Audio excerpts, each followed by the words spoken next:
Management school by 5 पैसा। आज के एपिसोड में हम जानेंगे इनकम स्टेटमेंट के बारे में। इनकम स्टेटमेंट एक स्टेटमेंट है जो आपकी कंपनी के इनकम के बारे में बताती है। अब अगर आपको आपकी एक्चुअल इनकम जाननी हो तो आप कैसे कैलकुलेट करेंगे? आपका बिजनेस कितना सेल करता है माइनस बिजनेस को चलाने के क्या एक्सपेंसेस हैं। जब कंपनी की इनकम स्टेटमेंट बनाई जाती है तब उसमें कुछ इंपॉर्टेंट कंपोनेंट्स को समराइज किया जाता है। एंड जैसे कि मैंने बताया, सबसे इंपॉर्टेंट कंपोनेंट होते हैं सेल्स एंड एक्सपेंसेस। एक बिजनेस महीने में कितने पैसे के प्रोडक्ट सेल करता है उसे हम सेल्स कहते हैं। अब कई बार कुछ प्रोडक्ट्स रिटर्न होंगे और कुछ प्रोडक्ट्स पे आप डिस्काउंट देकर उनको सेल करेंगे। तो जब इनकम स्टेटमेंट में आपको सेल्स फिगर्स देखने होंगे तब आप रिटर्न एंड डिस्काउंट्स माइनस करके देखेंगे।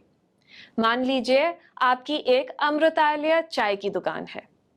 आप महीने में जो कप्स बेचते हैं उनको सेल्स या रेवेन्यू बोलते हैं। अब चाय के साथ अगर आप बिस्किट्स और चिप्स भी सेल कर रहे हैं तो वहां से आई इनकम हुई आपकी अदर इनकम, यानी कि जो इनकम कोर बिजनेस से नहीं आती उसे हम अदर इनकम कहते हैं। चलिए अब नेक्स्ट कंपोनेंट समझते हैं। चाय बनाने के लिए जो इंग्रेडिएंट्स लगते हैं जैसे कि मिल्क, मसाला और शुगर, ये आप मार्केट से परचेज करेंगे तो ये हुए आपके रॉ मटेरियल एक्सपेंसेस। इसके बाद शॉप को चलाने के लिए जो स्टाफ एम्प्लॉयड है उनकी सैलरीज को बोलेंगे एम्प्लॉई एक्सपेंसेस। फिर शॉप में इलेक्ट्रिसिटी भी यूज होगी तो वो हुआ आपका ऑपरेटिंग एक्सपेंसेस, और कुछ अमृतालय को रॉयल्टी भी देनी पड़ेगी तो वो हुए अदर एक्सपेंसेस। ऑल्सो अगर आपने आउटलेट स्टार्ट करते समय कोई लोन लिया होगा तो उस लोन का मंथली रिपेमेंट हुआ आपका इंटरेस्ट या finance charges. Done? Not really.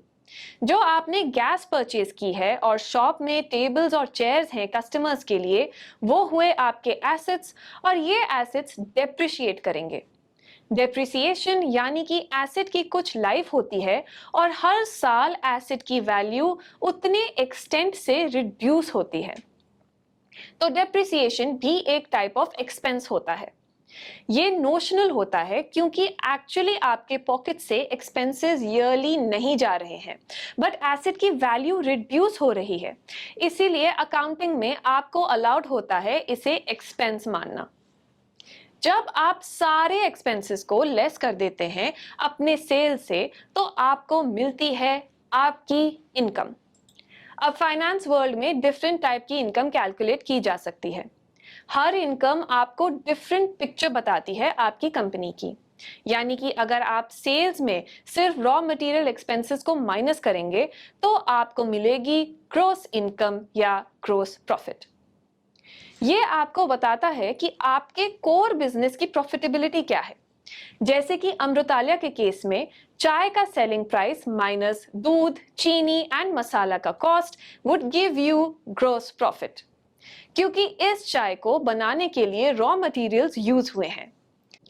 अब जब आप ग्रॉस प्रॉफिट में से बाकी एक्सपेंसेस जैसे कि रॉयल्टी, इलेक्ट्रिसिटी एंड स्टाफ के वेजेस, ये सब माइनस करेंगे तो आपको मिलेगा ऑपरेटिंग प्रॉफिट या एबिटा। क्योंकि ये एक्सपेंसेस डायरेक्टली सेल से रिलेटेड नहीं है लेकिन इंपॉर्टेंट है, इसीलिए इसको ऑपरेटिंग एक्सपेंसेस बोलते हैं और इसको माइनस करने के बाद ऑपरेशन प्रॉफिट मिलता है। अब चलिए डेप्रिसिएशन लेस करेंगे तो ईबिट मिलेगा, एंड इंटरेस्ट जो पे कर रहे हैं लोन पे वो माइनस करेंगे तो प्रॉफिट बिफोर टैक्स मिलेगा। अब प्रॉफिट पे टैक्स पे किया जाएगा एंड जो बचेगा वो हुआ आपका प्रॉफिट आफ्टर टैक्स। तो ये हुई आपकी इनकम स्टेटमेंट। इस स्टेटमेंट के सारे कंपोनेंट्स बैलेंस शीट में भी रिफ्लेक्ट होते हैं, और क्योंकि ये रिफ्लेक्ट होते हैं इसीलिए ये दोनों स्टेटमेंट के बीच में कोरिलेशन जानना बहुत इंपॉर्टेंट है। चलिए समझते हैं ये कोरिलेशन। आपने जो सेल्स की, अगर आपने क्रेडिट पे किए तो वो बैलेंस शीट में रिसीवेबल्स में रिफ्लेक्ट होंगे। वैसे ही अगर आप एक्सपेंसेस पे क्रेडिट लेते हैं, यानी कि आप अपने सप्लायर को कहते हैं कि आप थोड़े दिन बाद पेमेंट करेंगे, तो आपके एक्सपेंसेस हुए trade payables, creditors in balance sheet. Gas stove जो डिप्रिसिएट होता है, वो भी बैलेंस शीट में एज डिप्रिसिएशन अपीयर होता है। अदर इनकम जनरली बिजनेस को इन्वेस्टमेंट से आती है, इसीलिए वो इन्वेस्टमेंट में अपीयर होंगी। एंड फाइनेंस कॉस्ट लोन से आता है, इसीलिए वो डेट में रिफ्लेक्ट होगा बैलेंस शीट में। And lastly profit and tax share holder का पैसा है, इसीलिए इक्विटी में ऐड होता है ये बैलेंस शीट में। गाइस, मेरी तरफ से फिलहाल इतना ही। मैं मिलूंगी आपको फिन स्कूल बाय 5 पैसा के अगले एपिसोड में। सी यू सून।